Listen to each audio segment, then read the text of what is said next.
सारे मौसम। अच्छा हकीम साहब, ਜਿਹੜੇ ਲੀਚੀ ਹੈ ਮੌਸਮੇ ਗਰਮਾਂ ਦਾ ਫਲ ਹੈ ਤੇ ਉਹਦਾ ਜ਼ਾਇਕਾ ਕਿਵੇਂ ਦਾ ਹੁੰਦਾ ਹੈ? ਮੌਸਮੇ ਗਰਮਾਂ ਦੇ ਵਿੱਚ ਉਹ ਖਾਣ ਨਾਲ ਫਾਇਦਾ ਕੀ ਹੁੰਦਾ?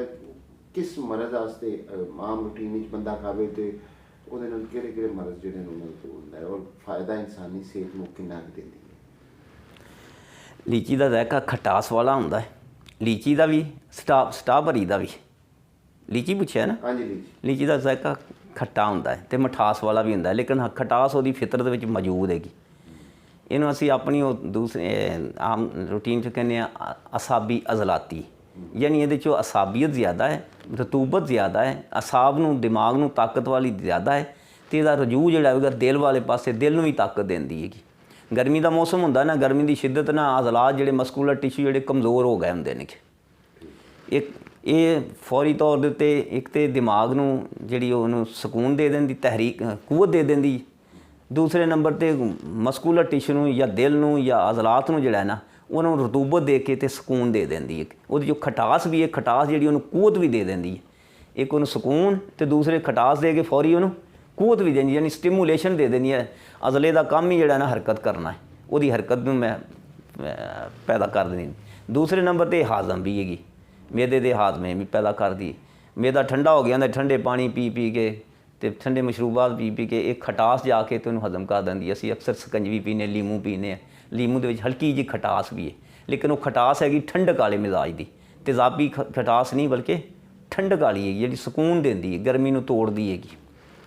ਅਤੇ ਲੀਚੀ ਵੀ ਇਸ ਤਰ੍ਹਾਂ ਹੀ ਦਿਲ ਨੂੰ ਤਕਵੀਅਤ ਵੀ ਦਿੰਦੀ ਹੈ, ਦਿਮਾਗ ਨੂੰ ਵੀ। ਲੀਚੀ ਦੀ ਜਿਹੜੀ ਖਟਾਸ ਉਹ ਕੀ ਕਰਦੀ ਹੈ? ਉਹ ਹਰਾਰਤ ਦਿੰਦੀ ਹੈ, ਉਹ ਦਿਲ ਨੂੰ ਤਕਵੀਅਤ ਦਿੰਦੀ ਹੈ, ਦਿਲ ਨੂੰ ਤਕਵੀਅਤ ਦਿੰਦੀ, ਤਾਕਤ ਦਿੰਦੀ ਹੈ। ਮੈਦੇ ਨੂੰ ਹਾਜ਼ਮੇ ਵਾਸਤੇ? ਹਾਂ, ਮੈਦੇ ਨੂੰ ਹਾਜ਼ਮੇ ਵਾਸਤੇ ਉਹ ਹਾਰਮੋਨ ਪੈਦਾ ਕਰਦੀ। ਮੈਦੇ ਦਾ ਗੈਸਟ੍ਰਿਕ ਜੂਸ ਜਿਹੜਾ ਖੱਟਾ ਹੀ ਹੁੰਦਾ ਹੈ, ਤੇਜ਼ਾਬੀ ਹੁੰਦਾ ਹੈਗਾ, ਐਸਿਡਿਕ ਹੁੰਦਾ ਹੈ, ਹਾਈਡਰੋਕਲੋਰਿਕ ਐਸਿਡ ਹੁੰਦਾ ਹੈ, ਇਹ ਉਹਨੂੰ ਪੈਦਾ ਕਰਨ ਦੇ ਵਿੱਚ ਮਾਮਨ ਹੁੰਦੀ ਹੈ, ਉਹ ਰਤੂਬਤਾਂ ਨੂੰ ਪੈਦਾ ਕਰਨੀ। ਉੱਥੋਂ ਦੇ ਮਸਕੂਲਰ ਟਿਸ਼ੂ ਨੂੰ, ਮੈਦੇ ਦੇ ਮਸਕੂਲਰ ਟਿਸ਼ੂ ਨੂੰ ਇਹਨੇ ਨੇ ਸਟੀਮੂਲੇਟ ਕਰ ਦੇਣਾ ਹੈ, ਫਿਰ ਉਹਨਾਂ ਨੇ ਆਪਣੀਆਂ ਰਤੂਬਤਾਂ ਪੈਦਾ ਕਰਨ ਪੈਣੀਆਂ, ਜਿਹੜੀਆਂ ਉੱਥੇ ਪਈ ਗਿਜ਼ਾ ਨੂੰ ਵੀ ਹਜ਼ਮ ਕਰਨੀਆਂ। ਜਿਹੜਾ ਪਾਣੀ ਗਿਆ ਹੋਏਗਾ, ਪਾਣੀ ਵਿੱਚ ਵੀ ਉਹਨਾਂ ਜਾਗ ਲਾ ਦੇਣੀ।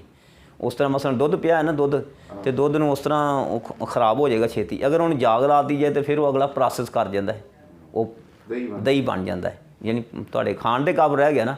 ਇਸ ਤਰ੍ਹਾਂ ਹੀ ਜਿਹੜੀਆਂ ਮੈਦੇ ਦੀਆਂ ਜਿਹੜੀਆਂ ਗਿਜ਼ਾ ਗਈ ਜਾਂ ਪਾਣੀ ਗਿਆ ਹੈ ਨਾ ਤੁਹਾਡਾ, ਵਰਨਾ ਉੱਥੇ ਪਿਆ ਉਹਨੇ ਤਾਫਣ ਬਣ ਕੇ ਅਤੇ ਫਿਰ ਤੁਹਾਨੂੰ ਹੈਜ਼ਾ ਕਰ ਸਕਦਾ ਹੈ, ਖਮੀਰ ਪੈਦਾ ਕਰਕੇ। ਅਤੇ ਇਹ ਪੈਦਾ ਕਰਕੇ ਫੌਰੀ ਤੌਰ 'ਤੇ ਉਹਦੇ 'ਚੋਂ ਕੀਮਿਆਈ ਅਮਲ ਕਰਕੇ ਅਤੇ ਉਹਦੇ 'ਚੋਂ ਅਗਲਾ ਪ੍ਰੋਸੈਸ ਕਰ ਦੇਂ ਤਾਂ ਕਿ ਉਹ ਅੱਗੇ ਹਜ਼ਮੇ ਦੇ ਜਜ਼ਬ ਹੋਣ ਦੇ, ਜਿਸਮ ਦੇ ਜਜ਼ਬ ਹੋਣ ਦੇ ਜਾਂ ਮੈਦੇ ਨੂੰ ਅੱਗੇ ਕ੍ਰਾਸ ਕਰਨ ਦੇ, ਆਂਤਾਂ ਵਿੱਚ ਜਾਣ ਦੇ ਕਾਬਲ ਬਣ ਜਾਏ।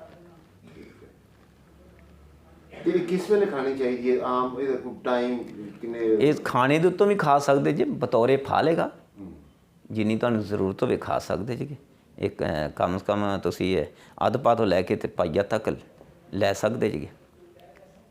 ਜੇ ਉਹ ਤਾਂ ਆਪਣੇ ਜੁੱਸੇ ਦੇ ਲਿਆ ਦੇਣਾ ਨਾ, ਜਿਸਮ ਜਿਹੋ ਜਿਹਾ ਤਕੜਾ ਬੰਦਾ ਜ਼ਿਆਦਾ ਵੀ ਖਾ ਸਕਦਾ ਹੈ, ਛੋਟਾ ਬੰਦਾ ਤਾਂ ਕਮ ਵੀ ਦਾਣਿਆਂ ਤੱਕ ਖਾ ਲੈ, ਦੁਪਹਿਰੇ ਜਿਸਲੇ ਮਰਜ਼ੀ ਖਾ ਸਕਦਾ ਜੀ, ਕੋਈ ਤਯਨ ਨਹੀਂ ਹੈਗਾ। ਮਤਲਬ ਛੋਟਾ ਮੋਟਾ ਮਤਲਬ ਬੁਖਾਰ ਜਾਂ ਬਿਮਾਰੀ ਹੋਵੇ ਉਹਦਾ ਕੋਈ ਫਰਕ ਨਹੀਂ ਹੈ? ਮਤਲਬ ਨਹੀਂ ਪੈਂਦਾ ਹੈਗਾ, ਇਹ ਗਲੇ ਨੂੰ ਵੀ ਸਾਫ਼ ਕਰਦੀ ਜੀ।